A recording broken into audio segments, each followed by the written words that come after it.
Hello, and welcome to Higher Voltage, a podcast about higher education that explores what's working, what's not, and what needs to change in higher ed marketing and administration. I'm your host, Kevin Tyler. Social media is not a megaphone for brands to amplify their own messages. Users expect more, and the bar is now higher.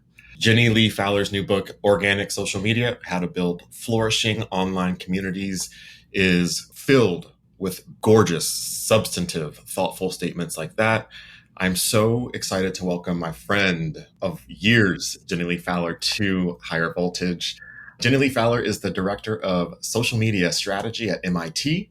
She's in charge of developing and executing institution-wide social media initiatives and campaigns, and provides social media consultation and direction for more than 200 departments, labs, and centers. She also leads the Social Media Working Group, which has 160 members. And prior to joining MIT, Jenny was the web editor and social media manager at Harvard Kennedy School. But most importantly, she's my buddy, Jenny Lee Fowler. It's so good to see you. Thank you for joining us today. I am delighted to be here. So excited. Was there anything in your intro that you want people to know before we dive into this incredible conversation that I did not mention? Oh, no. You did. That was great.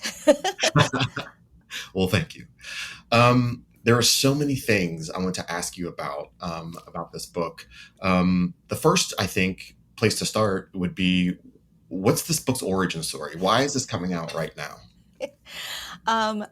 You're gonna laugh, actually. There are people that are acquisition editors. Did you know this? I didn't know this was a thing. These editors go and acquire people basically and say, do you want to write a book? So there's this woman that ended up in my inbox one day, and she just said, have you ever thought about writing a book? And I thought it was a joke.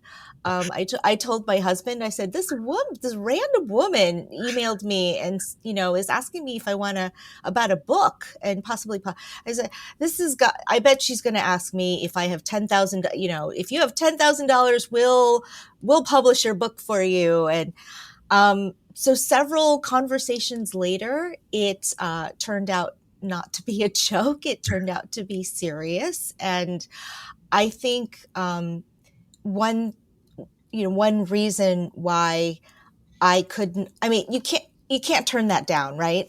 It was this opportunity of a lifetime, but also, I was very aware of the fact that if I said no, Kevin, the next person that they ask might be a white man, and representation is so important to me. And I want young women and, young women of color to see that I'm doing this job for, a very globally known institution. And that was super important to me. And so I told my husband, I can't not write this book. Even my daughter, Dara, was like, you can't not do this. And so here we are. Ooh, you better speak on it. That's the best reason in the world. You're exactly right. If not you. Thank you. There you go. And I'm so glad that is one of the reasons why you wrote this. First of all, you have a lot of information to share. You are so good at what you do that this is like it makes perfect sense that you would have a book. Like, it just makes perfect sense. I appreciate that. The way that this is written, the way that it is organized, it's not scary. It's very accessible. It's very conversational. It's not like, it's a great read. And if you're in social media, this is a book that you should have on your shelf. What effect, before we get into the details of the book, because there are many, what effect do you hope this book has on higher education marketing? Because this is about more than just social media. And okay, I just want you to know that the way that you are describing this is just it's blowing me away. I am so humbled.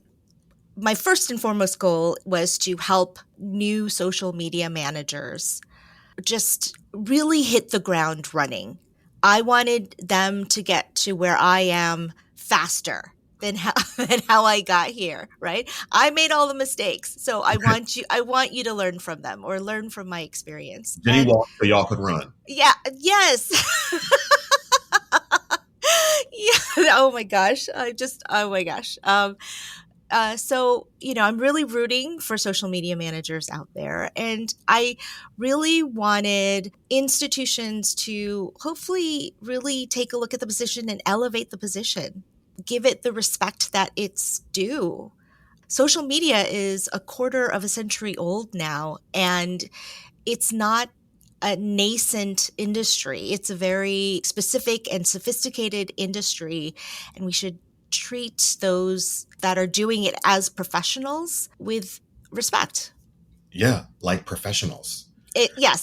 This idea, like I am shocked at some of the ways that higher ed specifically still views social media. It's like, oh, we have an intern who's 20.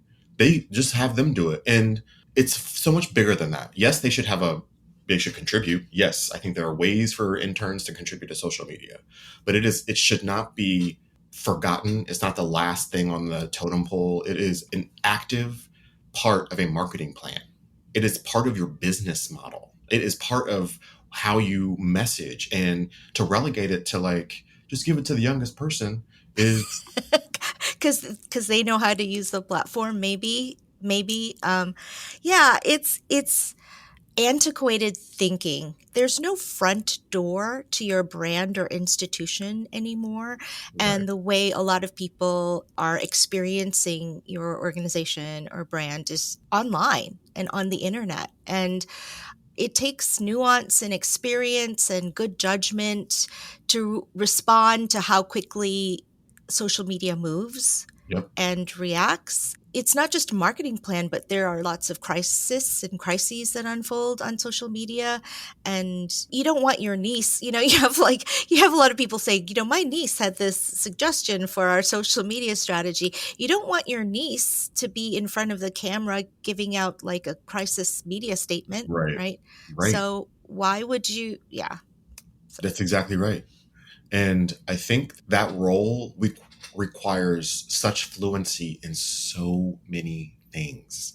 Yes, you have to know how the platforms work and how to do the function of social media, but you also have to be aware of, not even more than aware of, you have to be fluent in, that's the only the word that's come to my mind, in the trends, the cultural moments, the holidays, the wars, there are so many things that you have to absorb in order to navigate and create a community that is either responsive or nimble enough, I guess, to either respond or not respond to what's going on in the world. And you have to understand what is going on. Completely. You are constantly having to read the room.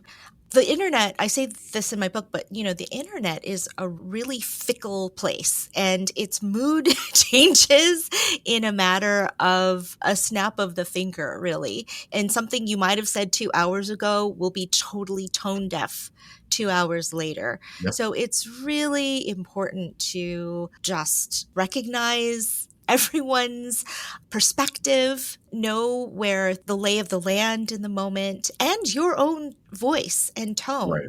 And you want to stay consistent with how you respond to different situations or celebrations. It should be always consistent. When we think about how social media functions in higher ed, it always feels like there's this hesitancy for institutions to adopt best practices. And I'm curious what you think that's about. Is it just one more thing that is it just forgotten? Do people not care? Like, what is it that keeps institutions from doing what we all know is right when it comes to social media? Kevin, that is $1 million question. That's a complex, there's many layers to this, right? I think part of it still is generational, and I don't want to make sweeping generalizations because that's sort of not fair, but I think a lot of it has to do with that. And there are people that have been in positions for a very long time, and your pamphlet and brochure strategy does not work for social media. But when you're not willing to I don't know, like learn Yeah, or listen to folks that happen to be experts in that area, you just end up maybe making the same mistakes or doing the same thing yeah. over and over again. Or looking at what other schools are doing, and that's not best practice either. Right. Exactly. Exactly. We do tend to do that in higher ed a lot. Yeah. Notice how like a lot of our websites look exactly the same. Girl. And I'm like, what, why is there a formula? I think we have to buy into these templates too much. Exactly. But yeah, that's a great question. I think there are lots of layers to it. It's not so Right. simple, but there's a lot of work to be undone, I think.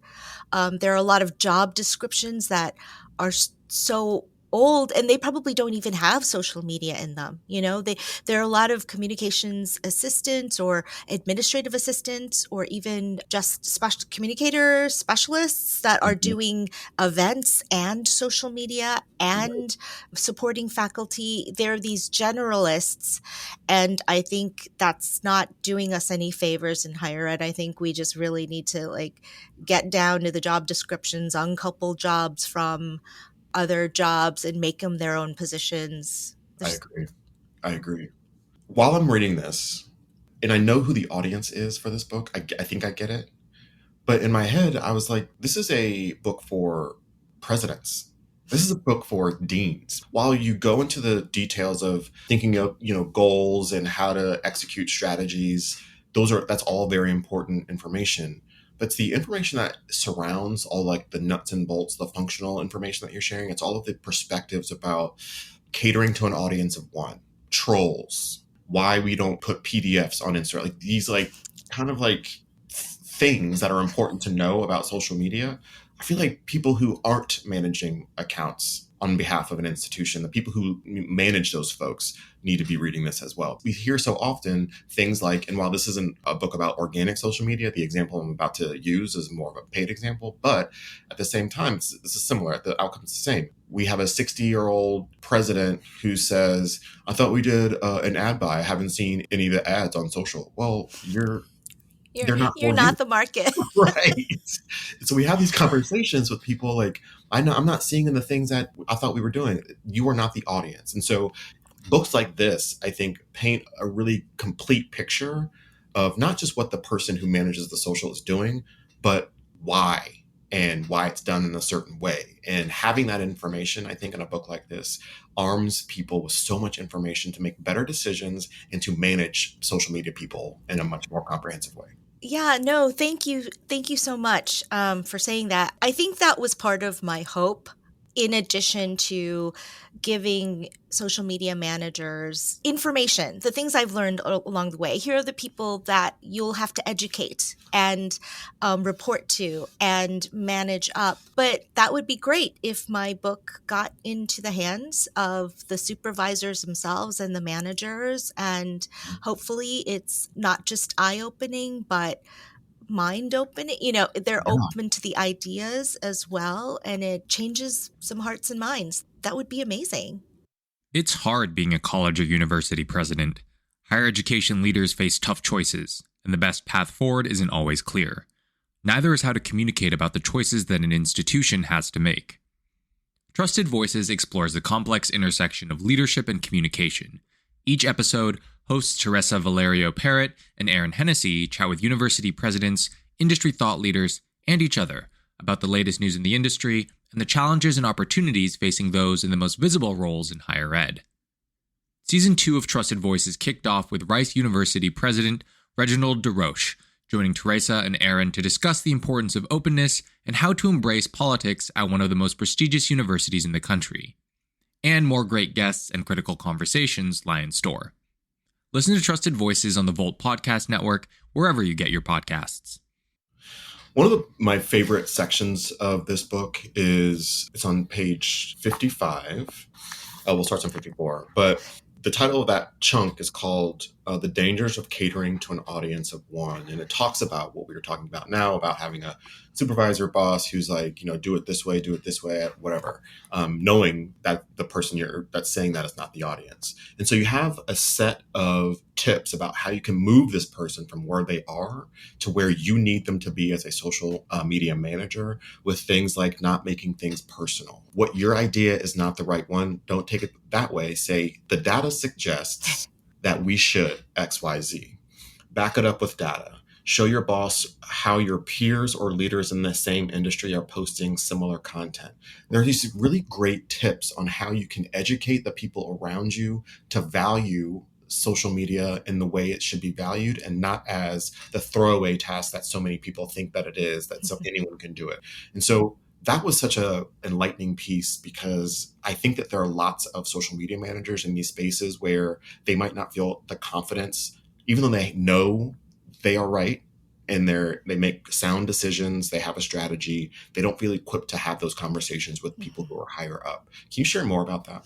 Yeah, I think it's really important for me to mentor young people. It's something that I enjoy doing, that I take pride in, and that I take very seriously. And one thing I realized was I was having a lot of these same conversations. Women and men that I mentor were in these tough positions where they didn't know how to approach a request, or really like how to say no. How do you say no without saying no? So I found myself having these same conversations with the people that I mentor. And I thought, gosh, usually if one person asks a question, there's usually 10 other people that are thinking the same thing or having the same issues. So I just felt like these are the things that are really actionable. Don't just kind of like talk high level. I think the thing that was really important to me was I didn't want my book to have just a bunch of buzzwords in it, right, and or just, I don't even know, like corporate speak or industry speak. That's not what it is for me, right? Like I wanted to have like step-by-step guides or processes or conversation guides to really help people, to give tips that are actionable, that will help people in these situations that I've been in throughout my career and that I've learned from. That really is what it is. And you think, oh, everyone knows this information, but what I've learned is people don't, or they haven't yet had the years under like the years that I have. Figure it out yet. And like I said before, I want people to get to where I am faster in their careers. It was just important for me to give people, really like step-by-step guidance if I could offer it. Sure. As you mentioned, and as people know, I think part of social media is experimentation. Try to figure out what the sweet spot is for your brand, for your message, etc. With that comes mistakes, right? You're just going to make mistakes. And while this question was not on our prep doc, I'd love for you to share, what's one or two of your biggest mistakes you've made managing social media? And how did you solve it or fix it if it was fixable? Yeah, I mean, I'm really fortunate that none of my oops moments have been like viral oops moments. So right. I'm really grateful in that way. But I have made typo error, spelling errors, and I've deleted them and redone them. And that's always a bummer. There are times where it just happens, and it's because the internet is such a moving target and it moves on you all the time. So I like to give this example of why I don't schedule posts too far in advance now because of this one experience that I had. But I left the office and, I scheduled a post for like when the sun was going down, like dusk, and it was a Friday. And I just attached a beautiful picture of campus and said, have a lovely evening, everyone, or have a lovely weekend, everyone. It was something just really benign, and you would think wouldn't offend, it's not offensive, right? But it just so happened that I had queued it and I didn't think about it. And then, I was looking at my own social feed and I just had realized it was just announced that Ruth Bader Ginsburg had just died, and it was announced, I think, about like a minute or two after my scheduled post went live. And so at first I'm like sad, I'm really bummed out that, RBG had died. And then I thought, my post, because it's just such the wrong time. It's the wrong. Right. So I immediately went to it, and it had already only been up for like 5 minutes, but the comments had already started coming in like, no, nope, bad timing. I deleted it. You don't need that hanging out there. You sort of inadvertently make these errors because, social media is such a moving target. And Yeah. that goes a little bit to, if you have experience, how do you respond to it? In this case, I didn't say anything. I just deleted it immediately. It didn't need to live out there for a long time. But if it did, and I had totally forgotten about it, that would take a whole different type of response. And that takes experience. Totally. Yeah. I think the immediacy of the internet, first of all, is astounding, but it also requires like constant care and feeding. Like there's no just kind of see what happens. You have to be active participant in it. One of the other things I love the most about this book is that you demonstrate such familiarity with the internet for like stretches of years. We have examples from 2012 with Oreo. We have examples with stock photos with famous people. It's just like you know your way around the internet very, very well. And what better person to write a book like this than a person who thinks and interacts with the internet like you? As I sit here and listen to that question, am I too plugged in? I'm like, I'm like thinking, I think though, when you have a love, I really love social media, and Same. the best social media managers, I think, are the ones who use social media personally, because if you don't love it, you're really going to hate it. And I Right. don't know how you can do it, but I love social media. And one of the things that I love about the internet are those moments of creativity. You're like, dang, people are so clever. That's what I love. Everyday I people. love it. And you can share those moments with the world and have everyone recognize your really genius, clever moment. And that's Right. of creativity. And that's what I love. And they just stick in my mind. They just sort of stick, and I recognize them. I recognize the not so good moments too, and they stick. But that's good because I learn from them, and I grow from watching how people or other people have interacted with the internet. I really appreciate you saying that. And also, I wonder if I should read more books or something. Or write more Oh, books. I don't, not ready. I'm always kind of so I love social media a lot as well. And I'm always fascinated by it because social media and culture are just so closely aligned now. It's almost unclear what influences or informs the other at times. And when we talk about brands and how marketing should operate, what messaging looks like, and then moving into audiences, as marketers, what we're doing is we're trying to participate in culture, and that requires some sort of participation in social media. And so, how do we translate the idea of social media as like have the intern do it to like this is a cultural tool that we have to amplify what we're trying to do and attract our audiences? Because it's like you still hear the questions like, "Make this go viral." Well, I'm like, okay, you ready? I'm like, Because that's, 3, 2, 1. yeah, it's not always a good thing. Right. And so I just find it fascinating that there are certain sectors, and I think higher ed is one of them, in parts, there's not just the respect of its power in our lives. Right. I think this really just comes down to those hard conversations and education. It just takes education. The tough thing is that in higher ed, a lot of those that go into leadership positions are academics. And it should be that way. That's wonderful. They're not marketers, or they're not thinking of the space of brand, or they're not professional communicators, which is fine, which is why they have communications departments to help them. Mhm. But I think that's the key, is there needs to be an acknowledgement that the communicators are here to provide that service for the university. And there also needs to be a lot of constant education. And it's tough because, when there's a certain way that you've learned about how to do something, or you've done something a certain way your whole life, and then there comes this new industry that just flips it on its head, you don't want to think that what you've been doing is not relevant anymore. I mean, that's got to be incredibly jarring. So that's tough. In general, change is hard. But I think that's the thing with social media is it's constant change. I think social media managers are fine with change because everything is always changing. But, we have to acknowledge that we're educating people that are not as malleable to change as we are. And it just takes so much time. But just think, Kevin, if people like you start, are in those leadership positions, it'll make it so much easier for those that are coming in after us, right? Pro social media. Because you get it. We get it. Yeah, I think that's really important. I do think that it will grow and mature appropriately. Like you said, it's a quarter of a century old. Social media can now rent a car, right? It's 25 years old, right? So it's an adult, right? Totally. Exactly. So I think I actually posted one time, I was like, if social media is a kid, they need to start paying for their own insurance, health insurance. Exactly. Yeah. That's exactly right.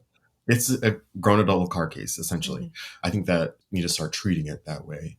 I want to switch it up a little bit, and I'm curious, without any names, without any identifying information, like some of the most egregious kind of social media things you've heard or seen in the space. Yeah, I think the worst offenders are just when I see a post and I know that was basically just an order given by leadership and it was written by a committee of 10 people, including the legal team.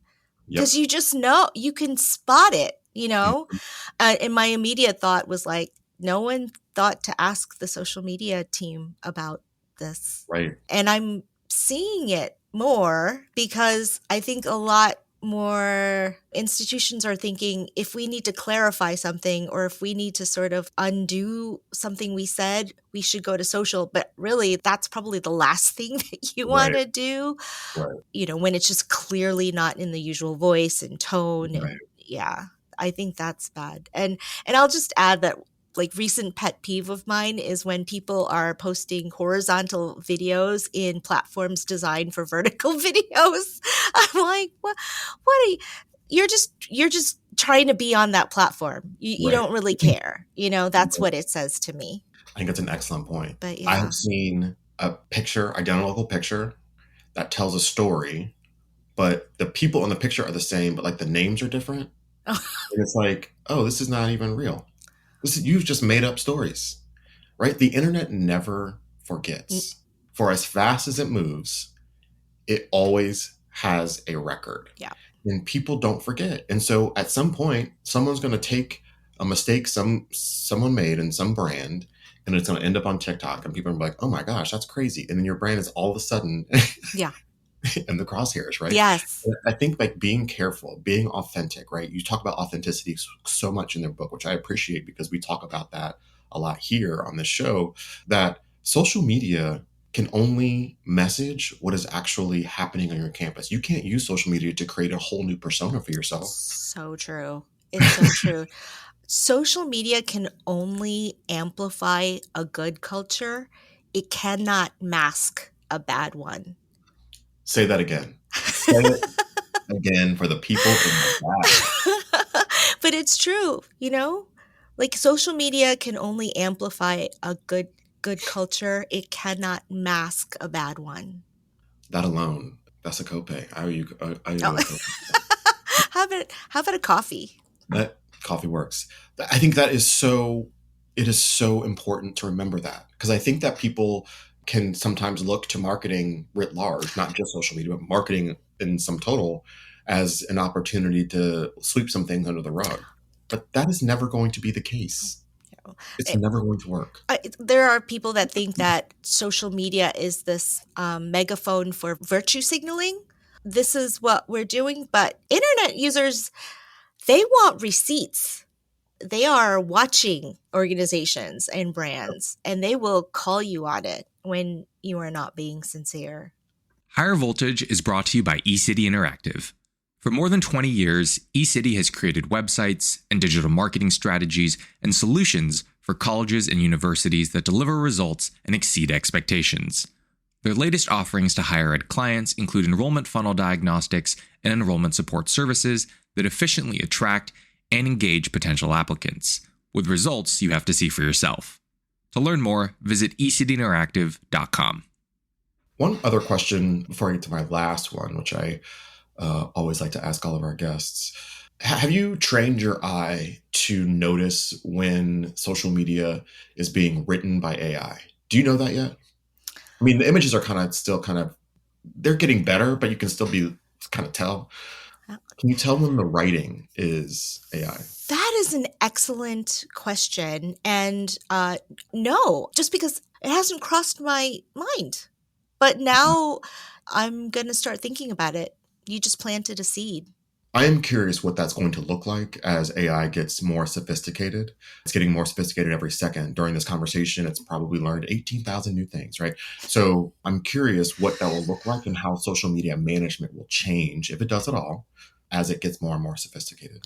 So I think if it's utilized more, the audience will start becoming more savvy about picking up on what it sounds like or looks like. I think the authenticity piece will be even more important. Yep. I do get sort of asked AI questions quite a bit. And just to take it back to my example of my mistake before, would AI know to go back and delete, or at least think in that moment, oh, all of a sudden my have a great weekend, everyone post is very inappropriate now? Like, would it AI? Like, I'm not sure. So I just think it will be even more important to have like a human at the helm. I love AI. It helps me in my day-to-day writing and thinking, but the writing and the storytelling from its origin is certainly mine. Yeah. Or ours. You know, it's human.